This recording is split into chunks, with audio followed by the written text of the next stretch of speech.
Hi viewers, welcome back my channel. అంతానే సాధ్యమో ఎలా ఉన్నారండి? మీరు అంతా బాగున్నారా? మీతో బాగుండండి. మీరు ఇంకా బాగుండాలని కోరుకుంటూ వీడియోలోకి వెళ్తున్నాను అనమాట. వీడియోలోకి వెళ్ళే ముందుగా నా ఛానల్ సబ్స్క్రైబ్ చేసి సపోర్ట్ చేస్తున్న మీ అందరికీ కూడా థ్యాంక్ యూ సో మచ్. ఈ రోజు వ్లాగ్ ఏంటంటే అమ్మవారి నవరాత్రుల్లో లాస్ట్ రోజు పూజ అనమాట అండి. ఇది మీకు ఇంతకుముందు షేర్ చేయలేదన్నమాట. అమ్మవారికి అప్పుడప్పుడు నవరాత్రులు చేసేటప్పుడు రకరకాల పూలతో పూజ చేయాలని మనసులో అనిపిస్తూ ఉంటుంది. ఇన్ని రకాలు అన్ని రకాలు అని అయితే ఉండదు. ఎన్ని దొరికితే అన్ని రకాల పూలు అయితే తెచ్చేసుకుంటా అనమాట. ఇవన్నీ కొన్నవి కాదు, ఇక్కడ ఏరుకొచ్చినవి కోసుకొచ్చినవి అలా అయితే ఉంటాయన్నమాట.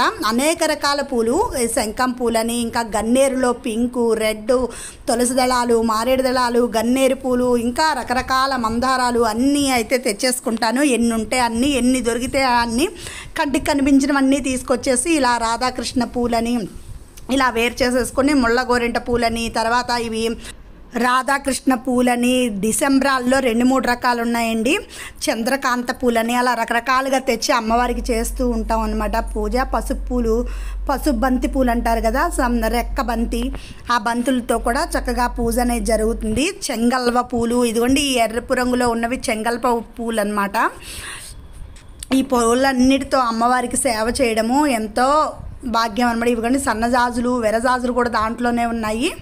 ఇలా ఎర్రని మందారాలు, ఎంతో ఇష్టమైన పూలు అమ్మవారికి. మందార పూలు అంటే చాలా ఇష్టం అంటండి. శ్రీచక్ర పూజ చేసేటప్పుడు అప్పుడు మణిద్వీపంలో కూడా మనం చదువుతూ ఉంటాం కదా, మందార వాటిక అని. ఆవిడికి చాలా ఇష్టం. పారిజాత వాటిక, కొన్ని పారిజాత పూలు కూడా ఉన్నాయి దీంట్లో. ఇలాగా చక్కగా పూలన్నీ తెచ్చేసుకొని కొన్ని మాల కూడా కట్టానమాట. అమ్మకి ఈ పూలతో చక్కగా అలంకరించేద్దాము. కరెంట్ అయితే లేదు, సమయానికి ఉండదు ఒక్కొక్కసారి కరెంటు, కాబట్టి ఇది మధ్యాహ్నం పూజ అండి. చక్కగా మధ్యాహ్నం 12 ఆ టైం అప్పుడు అనమాట, సంధ్యా టైంలోనే అమ్మవారికి ఒకసారి పూలతో అలంకరించేసుకొని, పొద్దున్నే కొన్ని పూలు ఉంటాయి, కొన్ని పూలు ఉండవు. సూర్యోదయం తర్వాతే చక్కగా విచ్చుకుంటాయి కదా పూలన్నీ, అందుకని మధ్యాహ్నం చేయడం అనమాట. అమ్మకి ఇష్టమైన పూలతో చక్కగా పూల్చోండి. అమ్మకి పూలతో అలంకరించేసరికి ఎంత కళగా ఉన్నారో. మరి దిష్టి అయితే తగిలేస్తుంది కదా, అమ్మకి హారతి ఇచ్చేద్దాము. పూజ సేతుమురారమ్మా, ఈ వేళ లక్ష్మికి పూజ చేదుమురారమ్మా, శ్రీ మహాలక్ష్మికి పూజ సేతుమురారమ్మా, పూజ సేతుమురారే రాజీవ నేత్రులారా, పూజ సేతుమురారే రాజీవ నేత్రులార, జాజి పూల పూజ రోజు మా లక్ష్మీదేవికి, జాజి పూల పూజ రోజు మా లక్ష్మీదేవికి, పూజ సేతుమురారమ్మా, ఈ వేళ లక్ష్మికి, శ్రీ మహాలక్ష్మికి పూజ సేతుమురారమ్మా.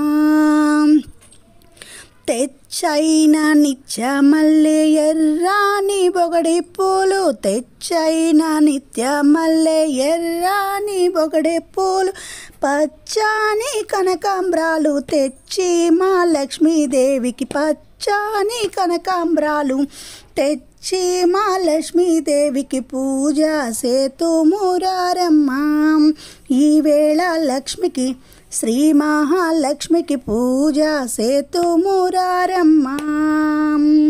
బంతి చామంతి పువ్వులు, బంగారు పువ్వులు మంచి, బంతి చామంతి పువ్వులు, బంగారు పువ్వులు మంచి, గొంతు గన్నేరు పువ్వులతోనూ మా లక్ష్మీదేవికి, గొంతు గన్నేరు పువ్వులతోనూ మా లక్ష్మీదేవికి, పూజ సేతుమురారమ్మా, ఈ వేళ లక్ష్మికి, శ్రీ మహాలక్ష్మికి పూజ సేతుమురారమ్మా, పూజ సేతుమురారే రాజీవ నేత్రులారా, ఈ విధంగా అమ్మకి అనేక రకాల పూలతో పూజ చేసేసుకొని హారతి ఇచ్చేసి నైవేద్యం అయితే పెట్టేశాను అనమాట. తర్వాత రోజు 10వ రోజు ఇంకా అమ్మవారిని అయితే తీసేస్తాం కదా. ఈ మధ్య 2-3 సార్లుగా ఈయనే హెల్ప్ చేస్తున్నారండి. పాపం ఇవన్నీ తీసేసి సర్దేసి పెట్టడం ఒక వంత అయితే తీయడం కూడా అంతే కదా. అమ్మవారిని ఇక్కడ తీసేశాక ఎంత వెల్తిగా ఉంటుందో అనమాట. ఇంకా చెప్పలేము ఆ వెల్తి. ఒక 4-5 రోజులు అయితే మాకేంటో బోసిపోయినట్లుగానే ఉంటుంది. అమ్మ నిజంగా అక్కడ వచ్చి కూర్చుంటే ఒక నిండుతనం వేరు, అలా అయితే ఉండేది. ఇదిగోండి ఇలా అయితే క్లీన్ చేసేసుకొని ఇటుకలో అవన్నీ చెక్కలో పెట్టి వేస్తూ ఉంటాను నేను. స్టాండ్ అయితే ఇంకా కుదరలేదు, తీసుకోవాలి స్టాండ్ని అమ్మవారిని పెట్టుకునేందుకు. ఇదిగోండి ఇలా మొత్తం అలంకరణ అయితే తీసేసాము. తర్వాత చూడండి పెళ్ళి పిలిపి అయితే వచ్చేసింది. పెళ్ళికి పిలిచేటప్పుడే గిఫ్ట్లు ఇచ్చేస్తున్నారనమాట. జాకెట్ ముక్క, కుంకుమ భరిణ, ఇత్తడి ప్లేట్ అయితే ఇచ్చారు. యూస్ఫుల్గానే ఉందనిపించింది. దేవుడికి సంబంధించినది కదా. కుంకుమ భరిణ ఎప్పుడో లోపల అయితే పడేసి ఉంచుతాను. ప్రస్తుతానికి ఉన్నాయి కదా వెండి భరిణని, ఇత్తడి భరిణ నా దగ్గర ఉన్నాయి. ఎవరికన్నా కావాలంటే మళ్ళీ మనం రిటర్న్గా కూడా ఇచ్చేయచ్చు అనమాట. కుంకుమ భరిణ ఇలాంటి ప్లేట్లు ఏమన్నా ఉంటే చక్కగా. ఇవేమో శ్రీరామనవమికి మాకు సార్ అయితే పంపించారు, ఎప్పుడో పంపించారులేండి. మీకు ఇప్పుడు షేర్ చేస్తున్నాను అనమాట. ఆ వీడియో ఇప్పుడు నాకు కనబడింది, అందుకని చెప్పేసి గాజులు ఎన్ని చేశారో అన్ని మొత్తం లడ్డూలు మీకు వ్లాగ్లో చూశారు కదా. అవన్నిటిని కూడా ఒక్కొక్కటిగా వేసి అందరికీ ఇస్తారండి. ఇవాళ వంటకు వచ్చేసేసరికి వంకాయలు అయితే కాల్ చేసుకుందాము. చక్కగా వంకాయ పచ్చి పులుసు చేసేసుకుందాం. కొద్దిగా గుజ్జుని చేసుకొని పోపు పెట్టుకున్నాం అనుకోండి, వంకాయ పచ్చళ్ళలాగా ఉంటుంది. దాంట్లో టమాటా కొత్తిమీర వేసుకుంటే చాలా బాగుంటుంది. కానీ నేను ఈసారి కొత్తిమీర టమాటా అయితే వేయలేదు. ఉత్తి వంకాయ గుజ్జులోనే చక్కగా పోపు పెట్టేశాను. ఉప్పు జీలకర్ర వేసేసి చాలా టేస్టీగా ఉంటుంది. ఒకసారి మీరు కూడా ట్రై చేయొచ్చు. ఈ వంకాయలు ఇలా కాల్ చేసుకొని టమాటాలు కూడా కాల్చుకొని పచ్చడి చేసుకున్న టేస్ట్ మనకి మిగతా ఎక్కడా కూడా దొరకదన్నమాట. ఇవన్నీ కూడా పండినవండి. మా సార్ వాళ్ళ ఫ్రెండు పండాయని చెప్పి ఈ తెల్ల వంకాయలు, ఈ ఎర్ర వంకాయలు కూడా పంపించారనమాట. ఈ వంకాయలు వచ్చేసరికి పొడుగు వంకాయలు మా అమ్మ తీసుకొచ్చింది ఇంట్లో పండాయని చెప్పేసి. మేమేంటంటే చింతపండు కూడా సంవత్సరానికి తరపడా ఒక 2 ఏళ్ళ నుంచి తీసుకుంటున్నాను అనమాట. నేను ఒక 6 కేజీలు తీసుకుంటామండి, సంవత్సరం వచ్చేస్తుంది. సరే ఇది కూడా కొత్త చింతపండే, బాగుంటుంది. కొత్త చింతపండు అయితే ఆ టేస్ట్ కూడా బాగుంటుంది. కొద్దిగా తీగా పుల్లగా ఉంటుంది. పాత చింతపండు అనుకోండి పులిపే అనమాట, గొడ్డు పొడుపులాగా ఉంటుంది. ఇలా వంకాయలకి పైన పెచ్చు తీసేసుకొని గుజ్జు అయితే ఎనిపేసుకుందాము. ఒక 5-6 కాయలు ఉన్నాయి కాబట్టి చక్కగా పులుసులోకి వచ్చింది, పచ్చళ్ళలోకి కూడా వచ్చాయన్నమాట. బాగా వేడుంది. చల్లారేదాకా కూడా ఇప్పుడు మరి పిల్లలు ఇంట్లోనే ఉంటున్నారు కదా, గోలెట్టేస్తున్నారు. చల్లారేదాకా కూడా ఆగలేదు, త్వరగా కలిపేస్తాను ఇంకా నేను. పచ్చి పులుసు అయితే రెడీ అయిపోయింది. మిగతా వంకాయ గుజ్జుని ఇదిగోండి ఇంకా ఎనిపేందుకు ఇంకొద్దిగా ఇవన్నీ ఉన్నాయన్నమాట. పసుపు కొద్దిగా ఉప్పు వేసేసి చక్కగా గుజ్జులాగా ఎనిపేసుకొని, పచ్చిమిరపకాయలు వేయించినవి కాదు పచ్చివే అన్నమాట. దీంట్లో ఉప్పు పోపు అయితే వేసేసుకుందాము. ఇదిగోండి దీంట్లో పోపు పెట్టేసుకుంటే చక్కగా ఈ వంకాయ పచ్చడి, వంకాయ పచ్చి పులుసు కూడా రెడీ అయిపోయిందనమాట. ఈరోజు వంట అయితే సిద్ధం, తినేయడమే ఇంకా. ఇలా అయితే మా ఇంట్లో నడుస్తుంది. ఈ కుక్కర్ సరిగా పనిచేయట్లేదండి, మొత్తం కూడా అన్నం పక్కకి పొంగిపోతుంది అనమాట. చూడాలి నెక్స్ట్ టైం కుక్కర్ మార్చినప్పుడు మాత్రం ఇటాలియన్ది కాకుండా స్టీల్ కుక్కర్ తీసుకోవాలండి. ఇదిగోండి ముంజులు అయితే వచ్చేసాయి అనమాట. ఈయన ఫ్యాక్టరీ దగ్గరికి వస్తే ముంజులు తీసుకొస్తూ ఉంటారు.